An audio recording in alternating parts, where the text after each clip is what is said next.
Hello students, मैं BP Singh. Energy conservation में आज का हमारा जो टॉपिक है impact of energy uses on environment, अर्थात जो हम एनर्जी यूज करते हैं स्पेशली इलेक्ट्रिकल एनर्जी, उसका हमारे एनवायरनमेंट पर क्या प्रभाव पड़ता है, क्या असर पड़ता है, इसके बारे में हम स्टडी करेंगे। तो यहाँ पर सबसे पहले हमें ये देखना होता है जो एनर्जी हम यूज करते हैं, तो सबसे ज़्यादा एनर्जी हम जो है इलेक्ट्रिकल एनर्जी यूज करते हैं। और इलेक्ट्रिकल एनर्जी अपने आप में बहुत साइलेंट एनर्जी होती है और इससे कोई पॉल्यूशन वगैरह नहीं होता है। लेकिन जहाँ से ये इलेक्ट्रिकल एनर्जी बनती है उस सोर्स को अगर हम देखते हैं तो देखते हैं कि वहाँ से जो है या तो ये जो है जो हमारे फॉसिल फ्यूल्स होते हैं उनको जला करके ये इलेक्ट्रिकल एनर्जी बनाई जाती है, या हाइड्रो प्लांट से बनाई जाती है, या फिर न्यूक्लियर प्लांट्स वगैरह से, या फिर किसी दूसरे रिन्यूएबल सोर्स से। तो सबसे पहले हम देखते हैं कि जो मैक्सिमम यूज होता है, जो इलेक्ट्रिसिटी बनती है, वो हमारे थर्मल प्लांट से होती है। और थर्मल प्लांट्स में जो main as a fuel use होता है हमारा ये फॉसिल फ्यूल, वो होता है कोयला।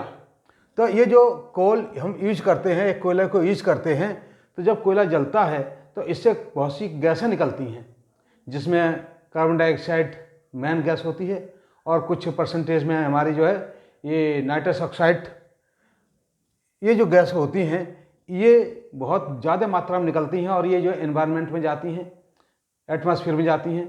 तो ये एटमॉस्फेयर को जो है पॉल्यूटेड कर देती हैं, उससे जो है हमारा पर्यावरण दूषित हो जाता है। तो हमें ये देखना है कि ये जो हम एनर्जी यूज कर रहे हैं तो इंटर्न किसकी कॉस्ट पे कर रहे हैं। हम जो है जो हार्मफुल गैसेस हैं,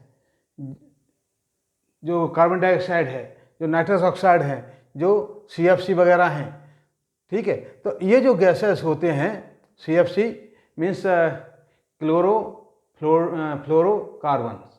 तो क्लोरोफ्लोरोकार्बन्स जो होते हैं, जो refrigerant as a refrigerant use किए जाते हैं, तो ये भी जो है एटमॉस्फेयर के लिए बहुत ही ज़्यादा हानिकारक होते हैं। They are also very dangerous.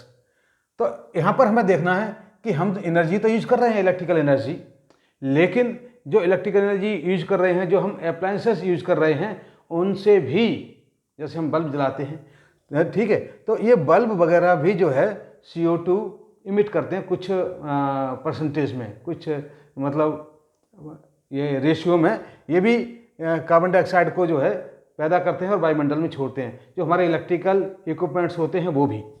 तो यहाँ पर जो है हमें देखना ये है कि ये सबसे ज़्यादा जो हमारे हम यूज कर रहे हैं, जिसको ये फॉसिल फ्यूल यूज कर रहे हैं, वो होता है ये कोल। और कोल जब जलता है तो इससे जो है काफ़ी गैसेस निकलती हैं, जिन्हें हम फ्लू गैसेस बोलते हैं। और फ्लू गैसेस में ही जो है हमारे ये कार्बन डाइऑक्साइड, कार्बन मोनोऑक्साइड वगैरह होते हैं। अब हमें देखना है कि ये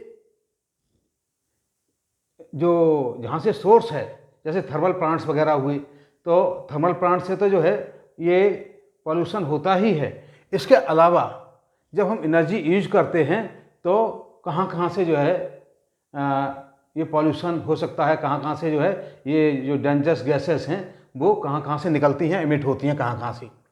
तो सबसे पहले देखते हैं हम बिल्डिंग को।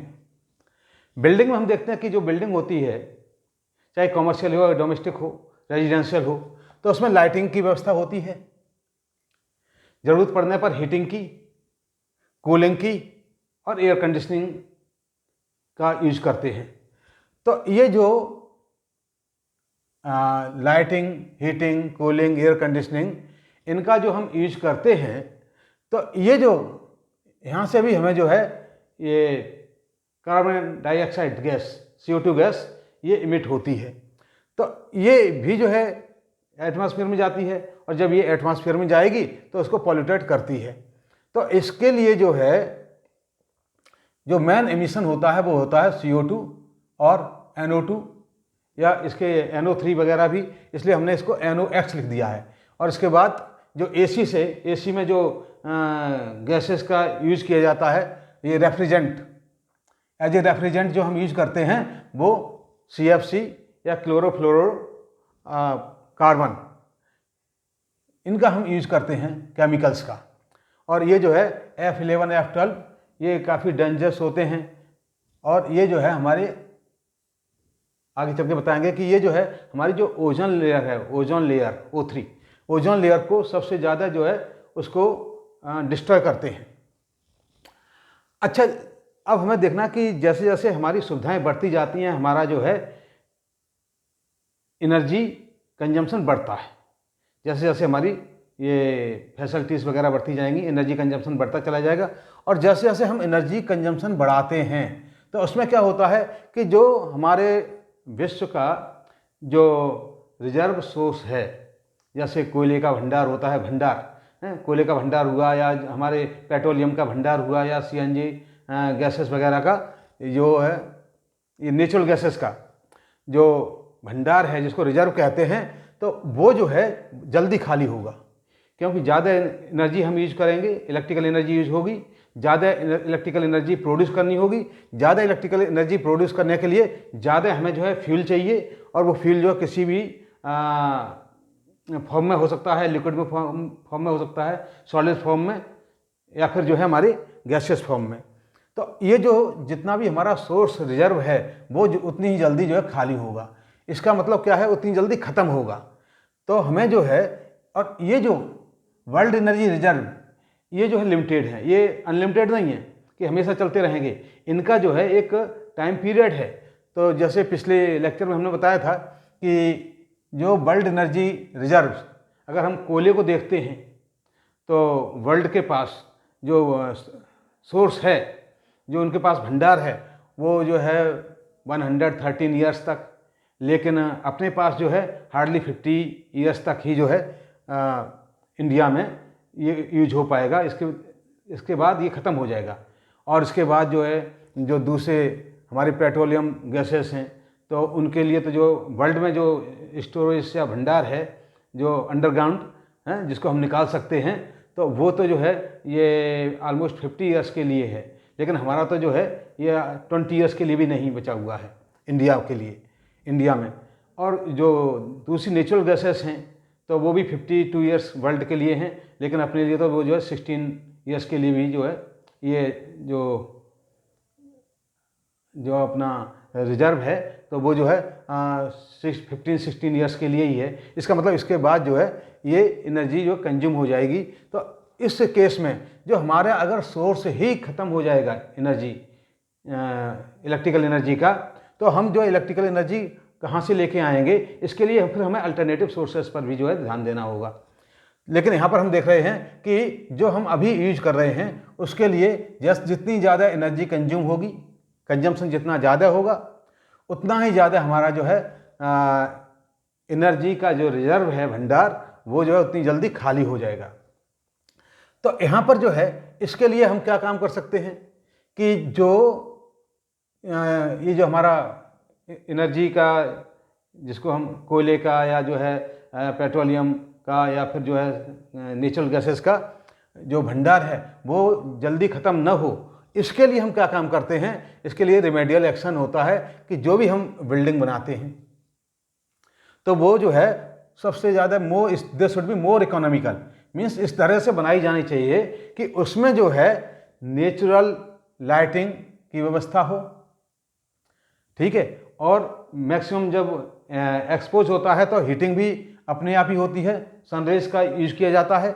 अच्छा, इसके बाद ज़रूरत पड़े तब हम कूलिंग का यूज करें। और जब इसके लिए सबसे इम्पॉर्टेंट है जो वेंटिलेशन, ये सारे के सारे जो है नेचुरली इस तरह से डिज़ाइन किए जाने चाहिए कि वो जो है जो हमारे पास नेचुरल लाइट है इसका यूज कर सकें और नेचुरली हम उसको वेंटिलेट भी कर सकें।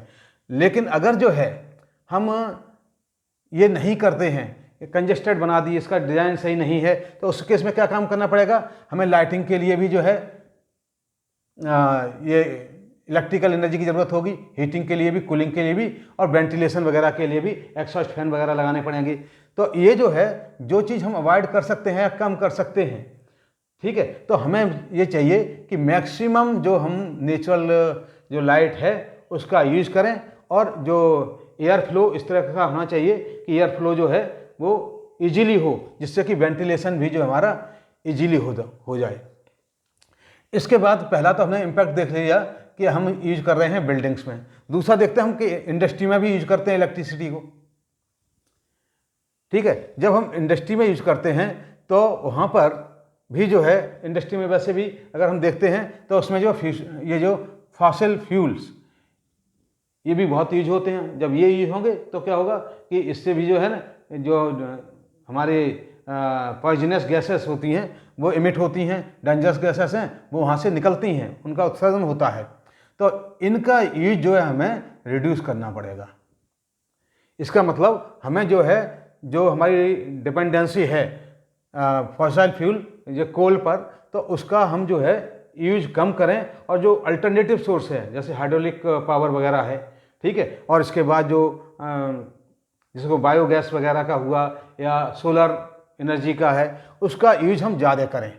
तो जब उससे ज़्यादा यूज करेंगे तो क्या होगा कि हमारा जो है, जो फॉसिल फ्यूल है ये कम यूज होगा, और इंटन जो हमारा जो रिजर्व है, वर्ल्ड रिजर्व या अपना इंडिया का रिजर्व, वो जो ज़्यादा दिन तक चल जाएगा। अच्छा, नेक्स्ट है कि अगर जो एनर्जी हम यूज करें, जैसे इलेक्ट्रिकल एनर्जी को जनरेट करने के लिए हम थर्मल एनर्जी का यूज कर रहे हैं, तो इसको जो थर्मल एनर्जी को हम किसी दूसरी रिन्यूएबल, क्योंकि थर्मल एनर्जी जो है वो नॉन रिन्यूएबल है, वो एक्सॉस्टेबल है, वो एक बार ख़त्म हुई तो ख़त्म हो गई, कोयला जल गया तो जल गया, ख़त्म हो गया, राख हो गया। लेकिन जो रिन्यूएबल एनर्जी है उसका हम ज़्यादा से ज़्यादा यूज करें, क्योंकि रिन्यूएबल एनर्जी में जो है पॉल्यूशन भी ऑलमोस्ट बहुत ही नेग्लिजिबल होता है, तो एयर पॉल्यूशन तो जो है बहुत कम होता है, तो नो पॉल्यूशन ऑलमोस्ट। तो इसके लिए हम क्या काम करते हैं कि हम जो है, जो हमारा कन्वेंशनल फ्यूल है उसको रिन्यूएबल फ्यूल से जो है, मतलब रिन्यूएबल एनर्जी से चेंज कर दें। और इस तरह से क्या होगा कि हम जो है, जो अपने रिजर्व को भी बढ़ा सकते हैं, मतलब ज़्यादा दिन तक चलता रहेगा जो हमारे पास इसका रिजर्व है फॉसिल फ्यूल वगैरह का, तो वो ज़्यादा दिन तक चलता रहेगा। अच्छा, अब देखते हैं कि जितना भी ज़्यादा, अब इसका और नेगेटिव पॉइंट देखते हैं कि जितनी ज़्यादा हम एनर्जी को यूज कर रहे हैं, जितना ज़्यादा हम एनर्जी को यूज करेंगे उतना ही ज़्यादा ये जो ग्रीन हाउस गैस इमिशन है ये और उतना ही ज़्यादा हो जाता है। इसका मतलब जितनी हम ज़्यादा सुविधाएं लेंगे तो जो ग्रीन हाउस गैस इमिशन है, ठीक है, इसको मतलब GHG ग्रीन हाउस गैसेस कहते हैं। और इन गैसेस में जो है हमारी ये carbon dioxide, methane, nitrous oxide और ये क्लोरोफ्लोरोकार्बन्स ये आते हैं। अच्छा, अब यहाँ पर हमें जो है ये देखना है कि ग्रीन हाउस क्या है, ग्रीन हाउस क्या है। इसके बाद ही हम जो है इस चीज़ को, ग्रीन हाउस इफेक्ट को देखेंगे, और ग्रीन हाउस को जो है इसके कौन कौन से हमारे जीवन पर किस तरह से इसका प्रभाव पड़ता है उसको देखेंगे, और इसको कंट्रोल करने के कौन कौन से साधन होते हैं उसको देखेंगे। तो देखिए, यहाँ पर जो ग्रीन हाउस को हम इसे ग्रीन हाउस क्यों कहते हैं, ग्रीन हाउस कहने के पीछे जो मेन रीज़न है कि जैसे हमारे देश में हम लोग ये एग्रीकल्चर करते हैं, जिसमें हम जो है ये वीट वगैरह को जो है प्रोड्यूस करते हैं। लेकिन जो ठंडे देश हैं जैसे USA वगैरह हुआ, तो जहाँ पर ये ठंडे देश हैं, तो ठंडे देश में क्या होता है कि वहाँ पर जो है सनलाइट ज़्यादा नहीं पड़ती है। इसका मतलब वहाँ पर जो है जो सनलाइट है वो कम पड़ती है। तो जब कम पड़ती है तो वहाँ पर जो है ये जो हमारे जो फसल होती है, तो फसल को उगाने के लिए उतनी ज़्यादा टेम्परेचर नहीं मिल पाता है। तो जब टेम्परेचर नहीं मिल पाएगा तो हमारी जो फसल है, जो क्रॉप है, वो सही नहीं होगी। तो इसके लिए उन्होंने क्या किया कि जो उनके पास ज़मीन थी, भूमि मतलब जो कृषि योग्य, ठीक है, उसमें उन्होंने जो है एक इस तरह से इस तरह का कंस्ट्रक्शन कर लिया ये ग्लास का, जैसे इस तरह से एक हाउस बना लिया उन्होंने, इस तरह से एक हाउस बनाया, ठीक है। और ये हाउस किसका बनाया था? ग्लास का। और इसके अंदर जो है उन्होंने एग्रीकल्चर करने के लिए इसका अंदर का एरिया जो है उन्होंने एग्रीकल्चर करने के लिए जो है उसको यूज किया। अब क्या होगा, यहाँ से जो सनलाइट आती है वो शॉर्ट वेव सनलाइट जो है वो आती है, और वो जो है यहाँ से इसके अंदर इजीली चली जाती है। और इसके बाद जैसे ही ये जो है इस ज़मीन को यहाँ पर हिट करती है, ये शॉर्ट वेव्स जो भी रेडिएशन आता है, जो सूर्य से हमें जो शॉर्ट वेव रेडिएशन प्राप्त होता है, तो वो जो है जब यहाँ इस के अंदर आता है, ग्लास से होकर के पास होकर के इसके अंदर पहुँचेगा, इस हाउस के अंदर पहुँचेगा, तो क्या होगा कि यहाँ पर ये शॉर्ट वेव जो है वो लॉन्ग वेव रेडिएशन में कन्वर्ट हो जाएगा। शॉर्ट वेव जो है, शॉर्ट वेव ये लॉन्ग वेव रेडिएशन में कन्वर्ट हो जाएगा। तो जब ये लॉन्ग वेव रेडिएशन में कन्वर्ट हो जाएगा तो वो क्या होता है कि फिर जो है वो इधर को रेडिएट होगा, लेकिन क्योंकि जो ग्लास का बना हुआ है तो ये जो है ग्लास से बाहर नहीं जा पाएगा। और जब ये ग्लास से बाहर नहीं जा पाएगा तो क्या होगा कि जो ये लॉन्ग वेव रेडिएशन है ये इसके अंदर ही रहेगा। तो जब इसके अंदर रहेगा तो इस जो हाउस नुमा बना हुआ है इसको वो वार्म अप करता है, मतलब गर्म रखता है। और जब ये गर्म रहेगा तो क्या होगा कि इसके अंदर जो फसल है वो अच्छी होती है, तो उसको जो है सही टेम्परेचर मिल जाता है, और जो है वहाँ का क्लाइमेट ठंडा होने के बावजूद भी इसके अंदर हम जो है अच्छी फसल पैदा करते हैं। तो इस तरह से देखा कि ये जो कांच का घर है ये अपने अंदर, बाहर का एटमॉस्फेयर कैसा भी हो, लेकिन अपने अंदर जो है ये गर्मी पैदा करता है। It keeps the air warmer, गर्म रहता है इसके अंदर। अब जिस तरह से ये घर बनाया, इसी तरह से हमारा जो अर्थ है, पृथ्वी अर्थ है, तो इसके चारों ओर जो है एक इन्वलप है, एक आवरण है, एक जिसको हम जो है एटमॉस्फेयर कहते हैं। और इसकी जो थिकनेस है वो ऑलमोस्ट जो है 200 किलोमीटर। तो ये हमारी अर्थ के चारों ओर जो है 200 किलोमीटर की रेंज में इस तरह से एक इन्वलप है, या इसको कहना चाहिए कि ब्लैंकेट है। तो जो हमारी रेज आती हैं वो इस अर्थ से टकराने के बाद ये जो है वापस जो हमारा ये कांच का ग्लास का मतलब घर कर रहा था, वही ये काम करते हैं कि इसको जो है रेडिएशन को लॉन्ग मतलब शॉर्ट वेव रेडिएशन आता है और ये लॉन्ग वेव रेडिएशन में कन्वर्ट होता है ये ज़मीन से टकरा करके। और इसके बाद ये जो हमारा एटमॉस्फेयर है, वायुमंडल, तो इस एटमॉस्फेयर से ये बाहर नहीं जा पाती हैं, वो अंदर ही रहती हैं। इसका मतलब क्या है कि यहाँ पर जो है जो हीट एनर्जी हम सन से रिसीव कर रहे हैं वो जो है इस एटमॉस्फेयर के अंदर ही रहती है, इससे बाहर नहीं जा पाती है। तो ये जो है हमारी जो अर्थ है तो ये जो है वार्म रहती है, मतलब ये जो पूरा का पूरा एरिया है वो जो है वार्म रहता है। अच्छा, तो ये तो हो गया हमारा प्लस पॉइंट कि ये जो एटमॉस्फेयर है, अगर हम दूसरे प्लांट्स वगैरह को देख लेते हैं जिनका अपना एटमॉस्फेयर नहीं है, तो क्या होता है कि वहाँ पर जो भी रेज आ रही हैं तो दिन में तो उनका टेम्परेचर बहुत ज़्यादा हो जाता है, जो ह्यूमन बीइंग के लिए मतलब जो है सहन करना संभव ही नहीं होगा। और इसके बाद अगर जो है जैसे ही सन सेट हो जाता है वहाँ पर, या जैसे रात होती है इन केस, तो वहाँ पर जो है एकदम टेम्परेचर इतना ज़्यादा डाउन हो जाएगा कि वहाँ पर भी जो है जो हमारे ये एग्रीकल्चर या जो है ये वेजिटेबल वगैरह से जो हैं या ह्यूमन बीइंग, इनका सर्वाइवल जो है वहाँ पर मुश्किल हो जाता है। तो एकदम बहुत ठंडा होना रात में और दिन में एकदम बहुत तेज़ी से गर्मी होना, ये जो चीज़ें हैं वो उस प्लानेट को जो है रहने के काबिल नहीं बनाती हैं, नहीं रहने देती हैं। और हमारे ये पृथ्वी के चारों ओर ये जो एटमॉस्फेयर है, ये इसकी वजह से हम जो है यहाँ पर फॉरेस्ट भी होता है, जंगल वगैरह भी होते हैं, कृषि वगैरह भी होती है, और हम सब जो है सर्वाइव भी कर पाते हैं। तो इस तरह से हमने ये इस चीज़ को देखा कि ये जो ग्रीन हाउस जो हमारा एटमॉस्फेयर है, इसमें जो हमारी कार्बन डाइऑक्साइड गैस है, ठीक है, और ये जो दूसरी गैस हैं, तो ये जो है क्या काम करती हैं, ये जो है एक इन्वेलप का काम करती है वायुमंडल में, और ये जो हमारी दिन में जो हीट मिल रही है इसको रात में बाहर जाने से रोकती हैं, जिससे कि टेम्परेचर डिफरेंस ज़्यादा नहीं होता है रात का और दिन का। तो ये होता है ग्रीन हाउस इफेक्ट।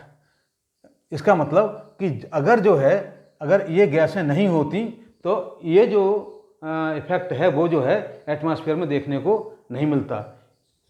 तो इनकी वजह से ही हमारी जो है ज़मीन ये गर्म रह पाती है। अब है क्या, अक्सर नेगेटिव पॉइंट देखते हैं। नेगेटिव पॉइंट ये है कि जैसे जैसे ये CO2 ज़्यादा बन रही है, पॉल्यूशन ज़्यादा हो रहा है, उसी तरह से जो है टेम्परेचर भी जो है, जो गर्मी है जो स्पेस में चली जानी चाहिए वो नहीं जा रही है। इस वजह से हमारा जो एयर का टेम्परेचर है ये भी बढ़ने लगा है। और जब ये टेम्परेचर बढ़ने लगा है स्लोली, तो ये वार्मिंग अप जो हो रही है, तो ये वार्मिंग अप को ही जो है हम ग्लोबल वार्मिंग कहते हैं, ग्लोबल वार्मिंग कहते हैं, ठीक है। तो ये ग्लोबल वार्मिंग का जो मेन रीज़न है वो हमारा ग्रीन हाउस से पैदा होने वाली, इमिट होने वाली ये गैसेस होती हैं। तो यहाँ पर जो है हम इतने ही इसी के साथ इस लेक्चर को ख़त्म करते हैं। और इस ग्रीन हाउस का क्या हमारे जीवन में प्रभाव होता है, इसको किस तरह से हम कंट्रोल करेंगे, किस तरह से इसको जो है सेटल करेंगे, तो इसके लिए हम जो है नेक्स्ट मतलब टॉपिक में देखेंगे। यहाँ तक इतना ही। Thank you very much. तब तक जो है सेफ रहो, अच्छी तरह से enjoy and then be happy.